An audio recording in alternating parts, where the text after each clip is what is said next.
8,848 metre. পৃথিবীর স্থলভাগে সবচেয়ে উঁচু স্থানের উচ্চতা আপাতত এটাই। মাউন্ট এভারেস্টের চূড়ার চেয়ে উঁচু কোনো অংশ এখনও আবিষ্কৃত হয়নি পৃথিবীতে। তবে আফ্রিকা ও প্রশান্ত মহাসাগরের সীমানায় আবিষ্কৃত হয়েছে দুটি দানবীয় আকৃতির পাহাড়ের। এই জোড়া পাহাড় প্রায় 1,000 কিলোমিটার উঁচু, যেখানে মাউন্ট এভারেস্টের উচ্চতা 8.8 কিলোমিটার। চাঞ্চল্য ছড়িয়েছে এই গবেষণায়। আদপে এই পর্বতকে বাইরে থেকে দেখা যাবে না, কেউ দেখতে পাবেন না বা সেই পর্বতে চড়তেও পারবেন না।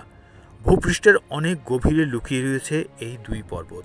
নেচার পত্রিকায় এই গবেষণাপত্র প্রকাশ পেতেই সারা বিশ্বজুড়ে হইচই পড়ে গিয়েছে। বিজ্ঞানীদের ধারণা এই পর্বতগুলো অন্তত 50 কোটি বছর পুরনো। বিজ্ঞানীরা এও অনুমান করছেন সম্ভবত 400 কোটি বছর আগে পৃথিবী গঠনের সময় থেকেই এগুলো এখানে অবস্থান করছে। সে তুলনায় এভারেস্টকে নেহাত শিশুই বলা যেতে পারে, কারণ মাউন্ট এভারেস্টের বয়স মাত্র 6 কোটি বছর। বিজ্ঞানীরা জানিয়েছেন তাদের অনেক দিনেরই সন্দেহ ছিল সমুদ্রের তলায় এই ধরনের পর্বত লুকিয়ে থাকতে পারে। যদিও কোনো নির্দিষ্ট প্রমাণ ছিল না তাদের হাতে, শেষ পর্যন্ত ভূমিকম্প এবং সিসমিক শক ওয়েভের চরিত্র বিশ্লেষণ করে তাঁরা এই সিদ্ধান্ত পৌঁছেছেন। গবেষণা দলের প্রধান নেদারল্যান্ডসের ইট্রেক্ট ইউনিভার্সিটির অধ্যাপক আরওয়েন ভিউজ জানিয়েছেন কিভাবে এই পর্বতগুলির জন্ম হয়েছে সে সম্পর্কে এখনও সঠিক কারণ খুঁজে বের করা সম্ভব হয়নি। কেউ জানে না যে আসলে এই দুই পর্বত কী রকম, কিংবা এগুলো একটি সাময়িক অস্তিত্বের পরিচয় কি না। এমনকি এই জায়গায় পর্বতগুলি কোটি কোটি বছর ধরে এভাবেই আছে কি না, বা কয়েকশো কোটি বছর ধরে এভাবেই আছে কি না, তা কেউ সঠিক জানে না।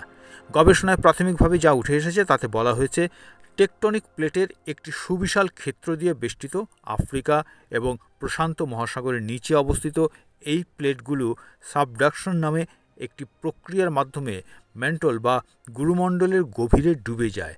এই প্রক্রিয়ায় টেকটনিক প্লেটগুলো পৃথিবীর পৃষ্ঠ থেকে প্রায় 3000 কিলোমিটার গভীরে পৌঁছে যায়। চিকিৎসকরা আল্ট্রাসাউন্ড ব্যবহার করে যেভাবে মানুষের শরীরের ভিতরের অংশ নিরীক্ষণ করেন, ঠিক একইভাবে পৃথিবীর অভ্যন্তরে থাকা যে কোনো বস্তুর উপস্থিতি ধরা পড়ে এই ভূকম্পনের মাধ্যমে।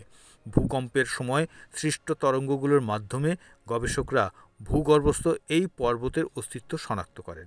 এই গবেষণায় আরও জানা যায় আশেপাশের টেকটনিক পাতের তুলনায় এই নতুন স্ট্রাকচারটি অনেক বেশি উত্তপ্ত। বিজ্ঞানীরা বলছেন আমাদের ভূপৃষ্ঠের নিচের বিশাল অংশ এখনও উত্তপ্ত ও গলিত অবস্থা থেকে ধীরে ধীরে ঠান্ডা হচ্ছে। এতে অনেক কঠিন কাঠামো ভবিষ্যতেও তৈরি হতে পারে। গবেষকদের ধারণা পৃথিবীর গভীরে নিমজ্জিত দানবাকৃতির পর্বতগুলো আশেপাশের প্লেটের চেয়ে অনেক বেশি প্রাচীন। বিশাল আকার এবং খনিজের দানা অনেক বড় হওয়ার কারণে তরঙ্গের শক্তি শোষণ করতে এরা কম সক্ষম। খনিজগুলোর দানা বড় হওয়ার অর্থ হলো এই পাহাড়ের জন্ম একদিনে হয়নি। বিশেষজ্ঞদের মতে এই পর্বতগুলির গঠন এবং বয়স সম্পর্কে আরও গবেষণা প্রয়োজন। আরও ভালোভাবে নিরীক্ষণ করলে পৃথিবীর গভীরের অনেক অজানা রহস্য উন্মোচিত হবে।